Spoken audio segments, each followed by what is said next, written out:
For as little as $1 per month, you can support independent journalism by supporting Mieum Media on Patreon. That's mere pocket change to support quality local content creation. To subscribe, visit patreon.com/MIEUM Media. Thank you to all paid subscribers for helping to grow Mieum Media and for supporting independent journalism. There's a video on YouTube with over 500,000 views that counts down what it argues are Connecticut's 10 worst places.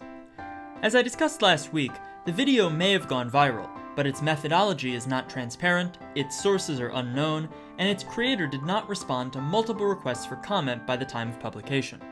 But if a video with tons of views making pretty strong, one-sided claims against Connecticut cities is going to exist on the internet and keep amassing thousands upon thousands of views, I think it's only fair to give the other side of the story.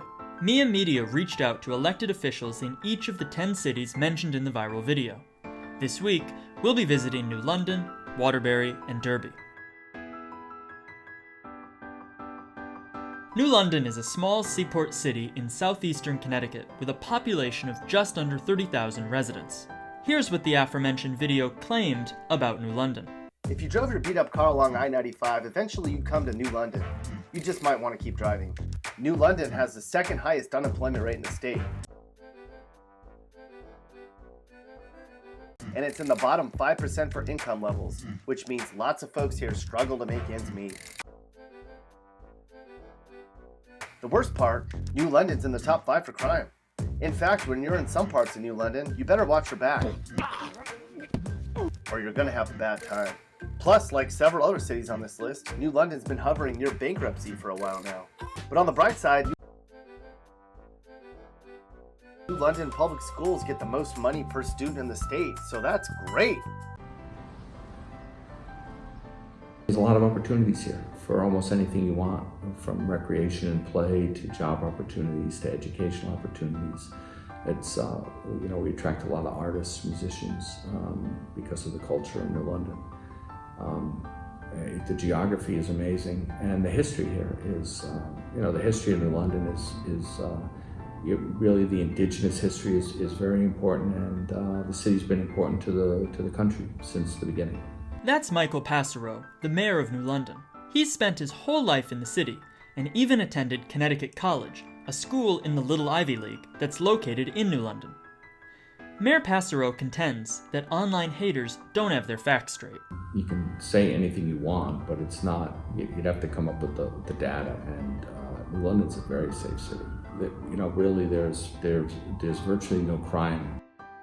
In this city, 40% of our property tax base is not taxable. The other 60% have to provide the services for all of it. We're forced to endure much higher property tax rates than the suburban towns, and the suburban towns around us benefit from all of the service. So they come into New London for their work, they come into New London for their healthcare, they come into New London to go to church, they come into New London, for dinner at night.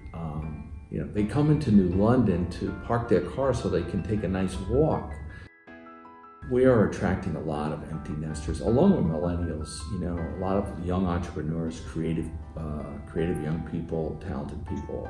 The workforce here is very skilled.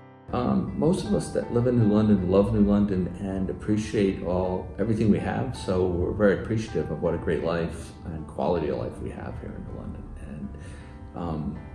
And the people that tend to talk bad about New London, we just see them as jealous, actually.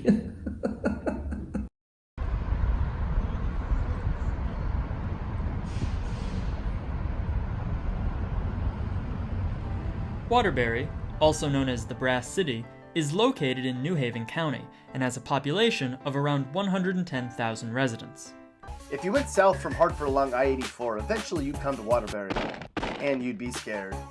Route 8 was built so people could leave Waterbury. And they'd have to leave to get a decent job. A whopping 12% of people here are out of work, which is one reason Waterbury's poverty rate is 3 times the state average. No wonder it was ranked one of the saddest cities in the nation. Sunshine on my shoulders makes me happy. Not here. Waterbury actually ranks toward the bottom in number of sunny days in the state too. What's good about Waterbury? Well, it can't be that bad here. After all, someone's selling these attractive I Love Waterbury t-shirts online for $43.99.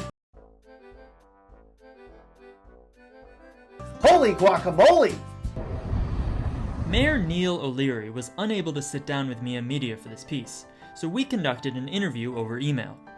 Mayor O'Leary said, "Waterbury, in its truest form, is a city made up of neighborhoods. Each neighborhood offers distinct characteristics, rich histories, and is home to increasingly diverse cultures. The hard work, volunteerism, and dedication of the city's residents make Waterbury a wonderfully unique city." I saw this hard work and volunteerism on display back in January, when I covered a local doctor's efforts to donate medical beds from Waterbury Hospital to a Kenyan hospital in need. The mayor said that while Waterbury is not what its detractors claim, it does have its issues. He wrote, "As with most post-industrial cities, Waterbury has its challenges. Like these other communities, we are reinventing ourselves after the loss of our major industries decades ago. We continue to take a comprehensive approach to rebuilding our infrastructure, reinvigorating our schools, and breathing life back into our beautiful downtown. We are aware that there is a perception that safety is an issue in our city. However, when compared to cities of similar size, Waterbury is actually amongst the safest in areas of violent crime." Back in March, I did a story about Holy Land USA, an abandoned Catholic theme park in Waterbury. The restoration undertaking was a community-wide effort, bringing together people of many faiths, including Albanian Muslims. Mayor O'Leary said that he was particularly proud of the Waterbury downtown area, as well as the renovated green, which recently added free Wi-Fi.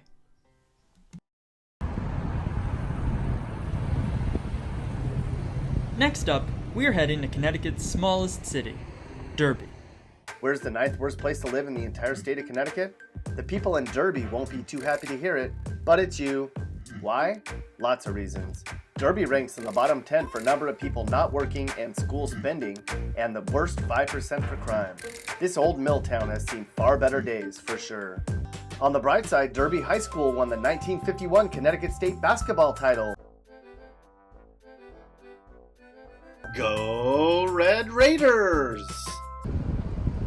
It's a quaint little city. We're only 5.2 square miles. We have 12,600 was the last count.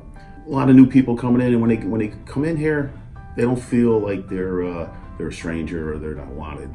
We really try to bring people and try to help them out and try to get them involved. Mayor Richard Dziekan was particularly adamant that Derby is on the upswing and that critics don't know the full story. But we're thriving. We're getting some more businesses, nightlife. We just have a new manufacturing company coming in for rugby and soccer equipment, and it's going to be their national headquarters is going to be here in Little Derby. And due to the fact that Route 8 is here and Route 34, and the transportation part of their business is where they can get their equipment out. So they're really happy about that. In December 2018, I visited Talisman and Cauldron, a local business in Derby, for a video that I was working on. What owner Laura Lenhart told me echoed what Mayor Dziekan was saying. In their view, Derby is open for business. One thing that we have the two rivers here, the Housatonic and the Naugatuck rivers. And just behind where I'm sitting is a Route 8 bridge. And under that bridge, people come from all over the state. They come over from New York, New Jersey, Massachusetts, Rhode Island to fish this little area right here because the stripers come up and they're catching some monster fish out here. So we get a lot of activity on the weekends, out-of-staters coming up here fishing. Mayor Dziekan also said that he frequently bartends for charity at local establishments. Anything I can do. And I got a good following. So not only do I raise money for a good cause, the business picks up and they get a free advertisement basically. Speaking with these three mayors was really interesting. Not because they said that their cities were perfect, but because they were able to point to tangible evidence that progress is being made. Here is the schedule for the next 2 weeks, but if you haven't seen last week's video yet, go ahead and check it out. Links are in the description below.